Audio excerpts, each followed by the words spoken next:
Hello friends, welcome to study smart IQ. और मैं हूं आपका दोस्त शेख सलीम और आज मैं फिर आपके लिए लेकर आ चुका हूं एसएससी सीएचएसएल 2025 के लिए जीके जीएस क्लास। और जो हमारी ये क्लास चल रही है, हमने एक नई सीरीज स्टार्ट की है और इस सीरीज का नाम है operation CHSL.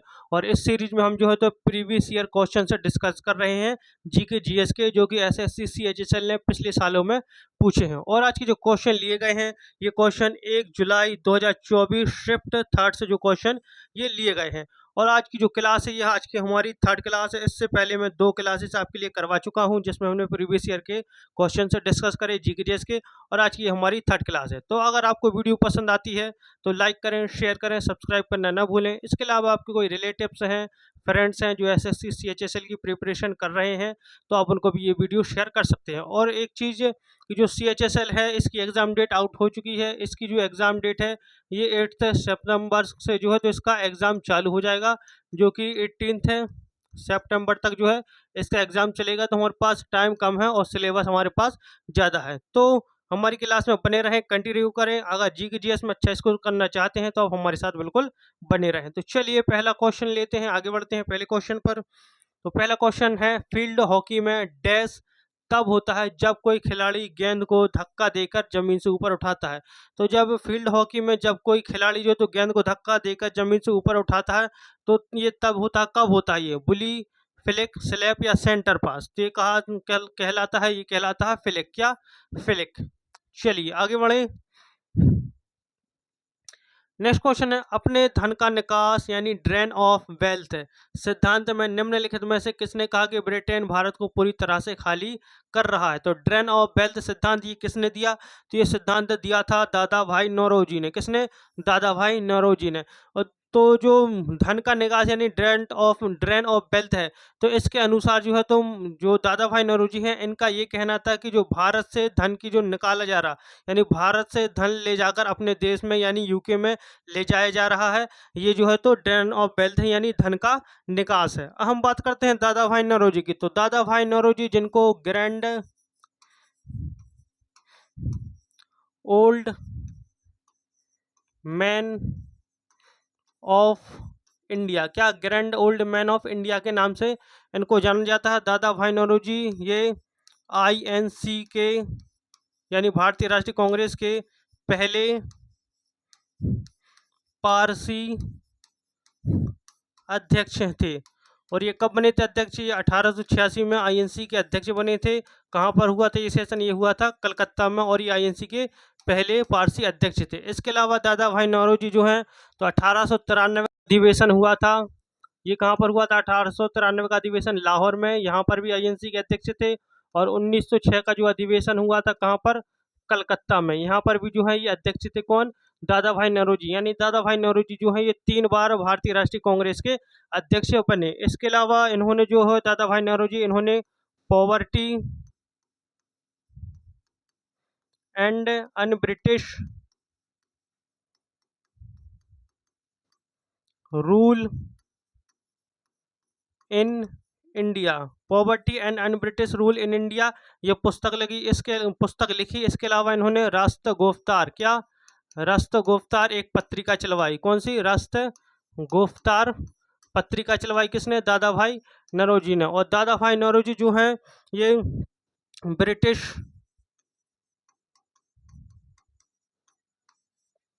House of Commons,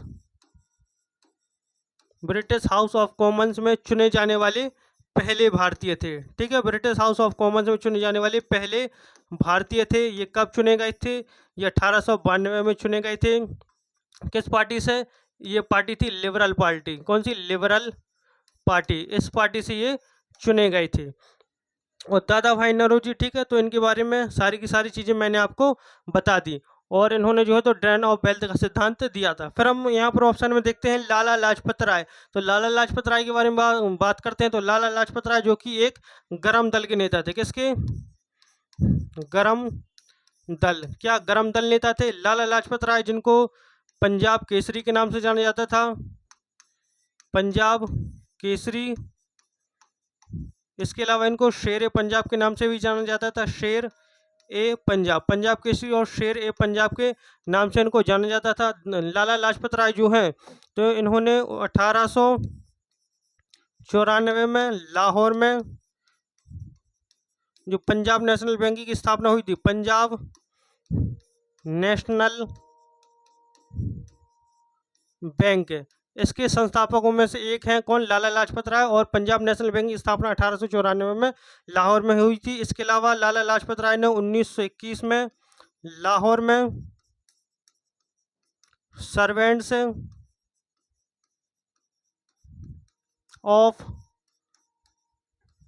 of the people society,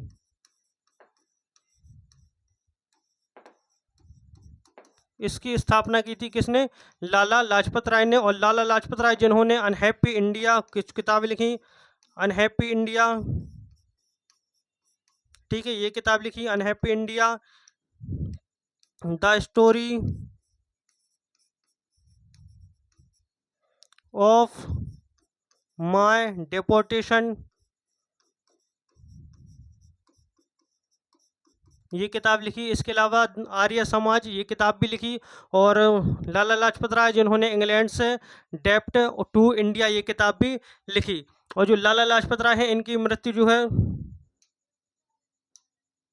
Lala Lajpat Rai ने जो है तो साइमन कमीशन के विरोध में, किसके, साइमन कमीशन, तो साइमन कमीशन कब आया था भारत में, 1928 में आया था। इस विरोध करते हुए, यानी साइमन गो बैक के नारा दिया था और इसी का विरोध करते हुए जो है तो लाला लाजपत राय की मृत्यु हुई थी, क्योंकि साइमन गो बैक के नारे लगे गए थे, साइमन कमीशन का विरोध किया गया था, जिसके कारण जॉन सॉन्डर्स जो है तो उसने लाठीचार्ज करवा दिया था और जो है लाठीचार्ज कर दिया था, जिसके कारण ये लाठीचार्ज में घायल हो गए थे और फिर इनकी बाद में मृत्यु हो गई लाला लाजपत राय की। पर बदरुद्दीन तैयब जी, तो बदरुद्दीन तैयब जी आईएनसी के पहले मुस्लिम अध्यक्ष हैं, पहले मुस्लिम अध्यक्ष हैं। ये कब बने थे, ये बने थे 1887 के मद्रास अधिवेशन में। कहाँ, 1887 के मद्रास अधिवेशन में जो है बदरुद्दीन तैयब जी आईएनसी के अध्यक्ष बने थे और ये पहले मुस्लिम अध्यक्ष थे भारतीय राष्ट्रीय कांग्रेस के। फिर हम बात करते हैं बाल गंगाधर तिलक। बाल गंगाधर तिलक जिनको हम क्या कहते हैं, जिनको हम कहते हैं लोकमान्य तिलक। क्या, लोकमान्य तिलक, तिलक के नाम से इनको जाना जाता है, बाल गंगाधर तिलक, जिन्होंने 1916 में बेलगाम कर्नाटक में, बेलगाम जो कि आज के टाइम पर कर्नाटक में पड़ता है, ठीक है, बेलगाम कर्नाटक में होम रूल लीग की स्थापना की। किसकी, home rule league, home rule league की स्थापना की थी। और इसका जो मुख्यालय था होम रूल लीग का, इसकी स्थापना की थी बेलगाम कर्नाटक में, लेकिन इसका जो मुख्यालय था होम रूल लीग का ये कहाँ पर, पुणे में था। इसके अलावा बाल गंगाधर तिलक जिन्होंने मराठा एंड केसरी, मराठा और केसरी दो पत्रिकाएं चलवाई, मराठा जो कि इंग्लिश भाषा में था और केसरी जो कि मराठी भाषा में थी ये पत्रिका। इसके अलावा इन्होंने एक किताब लिखी, इनकी किताब का नाम है the architect home in the Vedas, ये किताब लिखी, the architect home in the Vedas and Gita Rahasya, Gita रहस्य, ये किताब भी लिखी किसने, बाल गंगाधर तिलक ने। और बाल गंगाधर तिलक जो है ये भी गरम दल के नेता थे। और बाल गंगाधर तिलक आपको पता होगा जब 1916 का जो लखनऊ समझौता हुआ था, यहाँ पर जो मुस्लिम लीग और भारतीय राष्ट्रीय कांग्रेस के बीच में जो समझौता हुआ था, जिसको लखनऊ पैक्ट या लखनऊ समझौता कहते हैं, इनके बीच में जो है तो बाल गंगाधर तिलक भारतीय राष्ट्रीय कांग्रेस की तरफ से बाल गंगाधर तिलक ने साइन किए थे और इंडियन नेशनल मुस्लिम लीग, ठीक है, भारतीय राष्ट्रीय कांग्रेस की तरफ से बाल गंगाधर तिलक ने और मुस्लिम लीग की तरफ से मोहम्मद अली जिन्ना ने इस पर साइन किए थे। और एक क्वेश्चन ये भी पूछा जाता है कि जो जब बाल गंगाधर तिलक की मृत्यु हुई उस दिन जो है, यानी उस दिन महात्मा गांधी ने कौन सा आंदोलन शुरू किया था, तो बाल गंगाधर तिलक जो है इनकी मृत्यु हुई थी 1 अगस्त 1920 को और इसी दिन महात्मा गांधी के द्वारा असहयोग आंदोलन शुरू किया गया था। ठीक है, तो ये सारी चीज़ें आप नोट में लिख लेंगे और रिवाइज करेंगे। तो जैसे ही वीडियो खत्म होती है तो 10 से 15 मिनट का एक छोटा सा रिकैप लें, ताकि आप जो है रिवाइज कर सकें, क्योंकि जितना ज़्यादा आप रिवाइज करेंगे उतना ज़्यादा फायदेमंद होगा। कि ऐसा नहीं होना चाहिए कि आप यहाँ तो पढ़ लिया क्लास में, लेकिन इसके बाद क्लास ले ली और क्लास के बाद आपने कुछ भी रिवाइज नहीं किया और फिर एग्जाम देने चले गए, तो वहाँ पर क्या होता है कि फिर जो चीज़ें हैं तो ये याद नहीं रहती, वहाँ पर सब हवा हवाई हो जाता है। ठीक है, तो ये काम नहीं करना हवा हवाई। अगर आपको सिलेक्शन लेना है किसी भी एग्जाम में, तो आपको जितना ज़्यादा आप रिवाइज करेंगे उतना ज़्यादा फायदेमंद होगा, तो रिवाइज करते रहें। नेक्स्ट क्वेश्चन, नाट्य शास्त्र के लेखक कौन है? तो नाट्य शास्त्र किसने लिखी है? तो ये लिखी है भरत मुनि ने। किसने? भरत मुनि ने जो है नाट्य शास्त्र लिखी है। अगर हम बात करें पतंजलि की, तो पतंजलि जिसने क्या लिखी है? इन्होंने लिखी है महाभाष्य। ठीक है, महाभाष्य और योग सूत्र। क्या? महाभाष्य और योग सूत्र लिखी है। फिर पाणिनि जिसने अष्टाध्यायी लिखी है, अष्टाध्यायी लिखी है। चलिए नेक्स्ट क्वेश्चन है, पूर्वी घाट की सबसे ऊंचे शिखर का नाम है? तो पूर्वी घाट का जो सबसे ऊंचा शिखर है ये क्या है? खांसी, अनाईमुड़ी, कंचनजंगा या महेंद्रगिरी? अगर हम बात करें खांसी, तो खांसी जो पहाड़ियाँ हैं ये कहाँ पर? ये मेघालय में पाई जाती हैं। कहाँ पर? मेघालय में। फिर अनाईमुड़ी, अनाईमुड़ी जो है ये पश्चिमी घाट की सबसे ऊंची चोटी है, पश्चिमी घाट। ठीक है, पश्चिमी घाट की सबसे ऊंची चोटी। ठीक है, पश्चिमी घाट। इसके ये भी लिख सकते हो पश्चिमी घाट एंड दक्षिण भारत की, पश्चिमी घाट और दक्षिण भारत की सबसे ऊंची चोटी है अनाईमुड़ी, जो कि कहाँ पर है? अनाईमुड़ी जो है ये केरल में है। कहाँ पर? केरल में है। फिर हम बात करते हैं कंचनजंगा। तो कंचनजंगा जो कि भारत की सबसे ऊंची चोटी है, भारत की सबसे ऊंची चोटी, भारत की सबसे ऊंची चोटी है कंचनजंगा, जो कि कहाँ पर? ये है सिक्किम में। कहाँ पर? सिक्किम में। अब लेकिन एक चीज़, एक कन्फ्यूजन पॉइंट बता देता हूँ कि लोग समझते हैं कि जो K2 है, K2 यानी गॉडविन ऑस्टिन, गॉडविन ऑस्टिन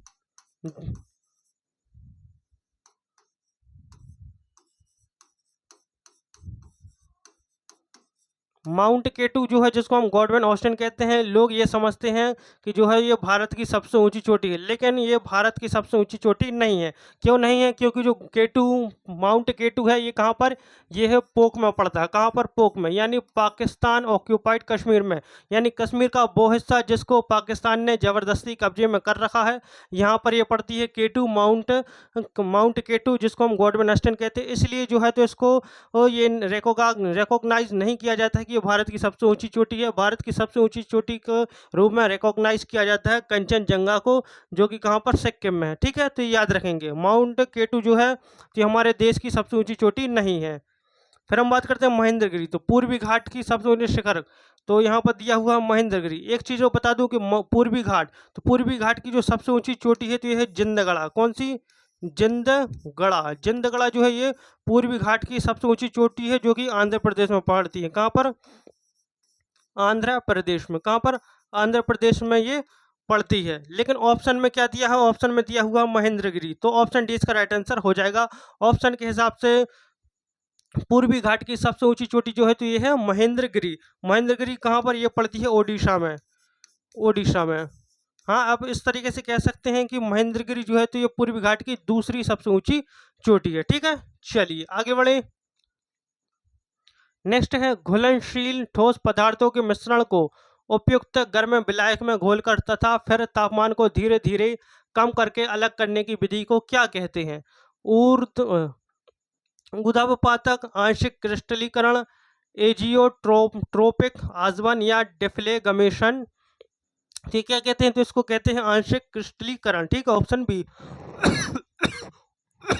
चलिए आगे बढ़े।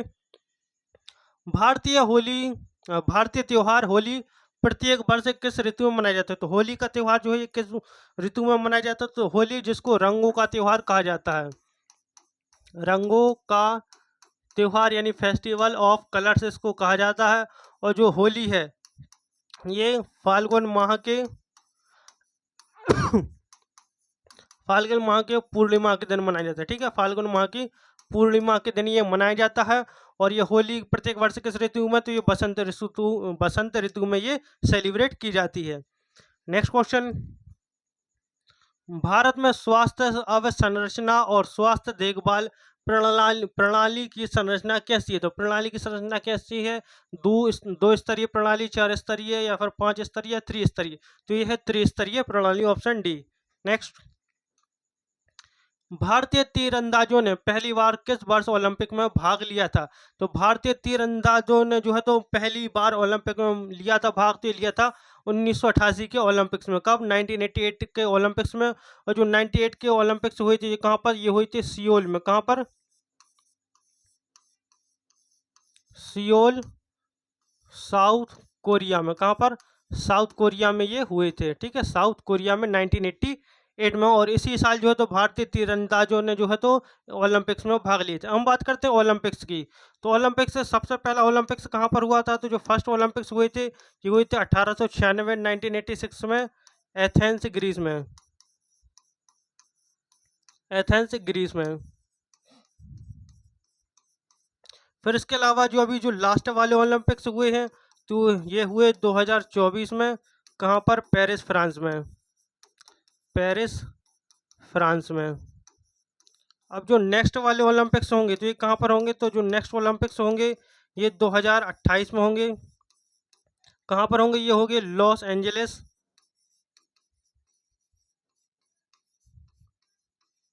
कैलिफोर्निया, यूएसए में। ठीक है, फिर इसके बाद जो नेक्स्ट वाले होंगे 2028 के बाद कब होंगे? तो 2028 के बाद ये होंगे 2032 में। ये कहाँ पर होंगे? ये होंगे ब्रिस्बेन,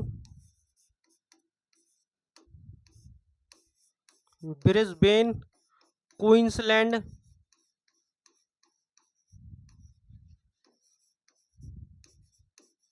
ऑस्ट्रेलिया में। ठीक है, तो इनको लिख लेंगे आप। चलिए आगे बढ़े।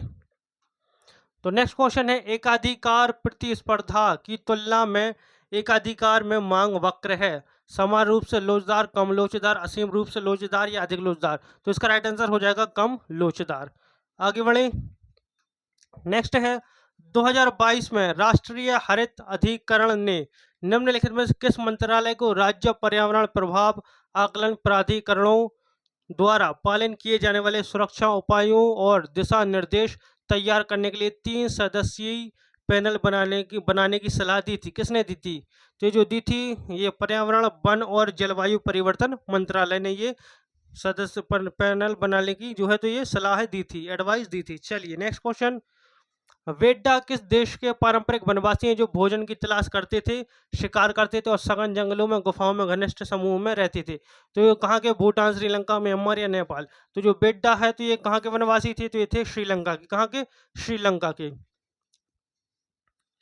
नेक्स्ट है, अंतर्राष्ट्रीय फुटबॉल एसोसिएशन बोर्ड IFAB द्वारा अनुमोदित फुटबॉल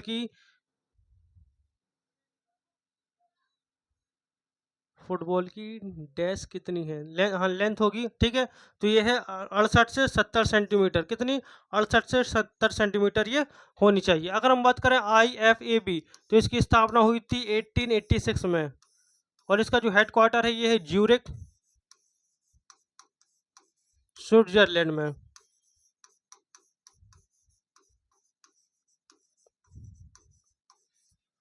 नेक्स्ट क्वेश्चन लेते हैं। नेक्स्ट है, जानवरों के किस समूह में खंडित रीढ़ की हड्डी होती है? साथ ही कुछ आदिम रूप होते हैं जिनमें रीढ़ की हड्डी को नोटोकार्ड द्वारा दर्शाया जाता है? वर्टिब्रेटा, एकिनोडर्माटा, मोलस्के या आर्थ्रोपोडा? तो ये होता है वर्टिब्रेटा में। कैसे? वर्टिब्रेटा में। नेक्स्ट है, ICTE भूमि अभिलेखों की पारदर्शिता को किस प्रकार बढ़ा सकता है? तो यह भूमि अभिलेखों की त्वरित खोज और पुनर्प्राप्ति को सक्षम बनाना है। नेक्स्ट है, निम्नलिखित में से कौन औद्योगिक नीति संकल्प 1956 से संबंधित नहीं है? तो देखिए, निजी क्षेत्र के लिए लाइसेंसिंग की प्रणाली शुरू की गई, ये तो इससे संबंधित है। फिर इसने उद्योगों को 3 श्रेणियों में वर्गीकृत किया, ये भी संबंधित है। यह तीसरी पंचवर्षीय योजना का आधार बनी, नहीं, बिल्कुल गलत है। क्योंकि जो तीसरी पंचवर्षीय योजना थी, ये कब, ये 1961 में चालू हुई है, ठीक है। 1961 से लेकर 1966 तक चली थी, और औद्योगिक नीति 1956 यानी दूसरी पंचवर्षीय योजना के समय पर आई थी, और क्षेत्रीय समानता को बढ़ावा दिया गया, ये भी बिल्कुल सही है। तो ऑप्शन डी जो है, यह है तीसरी पंचवर्षीय योजना का आधार बनी, ये वाला गलत है। नेक्स्ट, कर्नाटक संगीत के जनक के रूप में किसे जाना जाता है? पुरंदरदास, विद्यारण्य, थिरुनल, राम वर्मा या विश्वनाथ अय्यर? तो ये जाना जाता है कर्नाटक संगीत के जनक पुरंदरदास को। नेक्स्ट है, देखते हैं। तो नेक्स्ट है, कौन सा लोक संगीत महाभारत पर आधारित है जिसमें भीम को नायक के रूप में चित्रित किया गया है? तो ये है पंडवानी, ठीक है। पंडवानी जो कि छत्तीसगढ़ का एक लोक संगीत, कहाँ का? छत्तीसगढ़ का। छत्तीसगढ़ का लोक संगीत है ये। नेक्स्ट क्वेश्चन लेते हैं। निम्नलिखित में से किस ग्रह के परितः वलय नहीं है? यानी इसके परितः वलय नहीं है, आजू बाजू इसके। तो ये है बुध। कौन सा? बुध के परितः जो है ये वलय नहीं है। अगर हम बात करें बुध की, सौरमंडल का सबसे छोटा ग्रह है ये, सबसे छोटा ग्रह, एंड सूर्य से पहला ग्रह, सूर्य से पहला ग्रह है ये, पहला ग्रह है ये। फिर हम बात करें अरुण, तो अरुण जो है तो ये सूर्य से 7वां ग्रह है। बृहस्पति सौरमंडल का सबसे बड़ा ग्रह, सबसे बड़ा ग्रह है ये, और पृथ्वी से 5वें, सूर्य से 5वें नंबर पर है। फिर शनि दूसरा सबसे बड़ा ग्रह सौरमंडल का, दूसरा सबसे बड़ा ग्रह, और सूर्य से ये 6वें नंबर पर आता है। कौन से? 6वें नंबर पर। चलिए नेक्स्ट क्वेश्चन। नेक्स्ट है, डैश ने 29 मई 2023 को केंद्रीय सतर्कता आयुक्त के रूप में शपथ ली? किसने ली थी? प्रवीण कुमार श्रीवास्तव, आरती श्रीवास्तव, श्रवण कुमार या उदय वीर सिंह? तो ये ली थी प्रवीण कुमार श्रीवास्तव ने 29 मई 2023 को केंद्रीय सतर्कता आयुक्त के रूप में शपथ ली थी। Next question. निम्नलिखित में से किस राज्य ने वर्ष 2022 में पहली प्रवासन निगरानी प्रणाली शुरू की थी? महाराष्ट्र ने। किसने? महाराष्ट्र ने। Next question. MS वर्ड में कौन सा विकल्प है आपके टेक्स्ट को इस तरह से संरेखित अलाइन करने की अनुमति देता कि वह सेल या टेक्स्ट बॉक्स के नीचे लंबवत दिखाई दे? तो center alignment, bottom alignment, justify alignment या फिर डिस्ट्रीब्यूटेड अलाइनमेंट? तो यह है bottom alignment, option B. Next देखते हैं। भारत के संविधान के निम्नलिखित में से किस अनुच्छेद को साधारण बहुमत से संशोधित नहीं किया जा सकता? तो ये अनुच्छेद 21 है। कौन सा? अनुच्छेद 21, जो कि साधारण बहुमत से जो है तो ये इसको संशोधित नहीं किया जा सकता। नेक्स्ट क्वेश्चन लेते हैं। चोल साम्राज्य के दौरान ब्राह्मणों को दी गई भूमि के लिए निम्नलिखित में से कौन सा शब्द प्रयोग किया जाता था? यानी जो ब्राह्मणों को दी जाती थी भूमि, उसको किस रूप में जाने जाते हैं, किस शब्द का प्रयोग करते थे? तो ये जो शब्द था तो ये था ब्रह्मदीय। क्या? ऑप्शन ए, ब्रह्मदीय। Next question. परमादेश रिट एक मौलिक अधिकार है जिसे निम्नलिखित के अंतर्गत वर्गीकृत किया जा सकता है: सांस्कृतिक और शैक्षिक अधिकार, समानता का अधिकार, संवैधानिक उपचारों का अधिकार, या फिर धर्म की स्वतंत्रता का अधिकार। तो परमादेश रिट एक मौलिक अधिकार है, और इसको जो है तो संवैधानिक उपचार में वर्गीकृत किया जाता है। किसमें? संवैधानिक उपचार। और संवैधानिक उपचारों का अधिकार जो है तो अनुच्छेद 32 में आता है। कहाँ पर? अनुच्छेद 32 में। और अनुच्छेद 32 को ही भीमराव अम्बेडकर ने हृदय और आत्मा कहा है। संविधान की हृदय और आत्मा कहा, यानी heart and soul of the constitution कहा है। फिर हम बात करते हैं सांस्कृतिक और शैक्षिक अधिकार, तो ये दिए हुए हैं अनुच्छेद 29 और 30 में। फिर समानता का अधिकार अनुच्छेद 12 से लेकर 18 तक, और धर्म की स्वतंत्रता का अधिकार अनुच्छेद 25 से 28 तक, ठीक है। और स्वतंत्रता का अधिकार अनुच्छेद 19 से लेकर 22 तक दिया है, ठीक है। और शोषण के विरुद्ध अधिकार 23-24 में। नेक्स्ट क्वेश्चन लेते हैं। किस भाषा को पूर्वी की इतालवी के रूप में जाना जाता है। तो कौन सी भाषा है जिसको पूर्वी की इतालवी के रूप में जाना जाता है? कन्नड़, कन्नडा, मलयालम, तेलुगु या मराठी? तो ये भाषा है तेलुगु भाषा। कौन सी तेलुगु भाषा है जिसको पूर्वी की इतालवी भाषा के रूप में जाना जाता है? तो ये थे हमारे आज की क्वेश्चन एसएससी सीएचएसएल 2025 के लिए, जिसमें हमने प्रीवियस ईयर के क्वेश्चंस डिस्कस करे। तो आई होप आपको ये वीडियो पसंद आई हो। अगर वीडियो पसंद आती है तो लाइक करें, शेयर करें, सब्सक्राइब करना ना भूलें। इसके अलावा आपके कोई फ्रेंड्स हैं, रिलेटिव्स हैं जो एसएससी सीएचएसएल की प्रिपरेशन कर रहे हैं, तो आप उनको ये वीडियो शेयर कर दें। तो मिलते हैं आपसे अगली वीडियो में। तब तक के लिए good luck and goodbye. Thank you.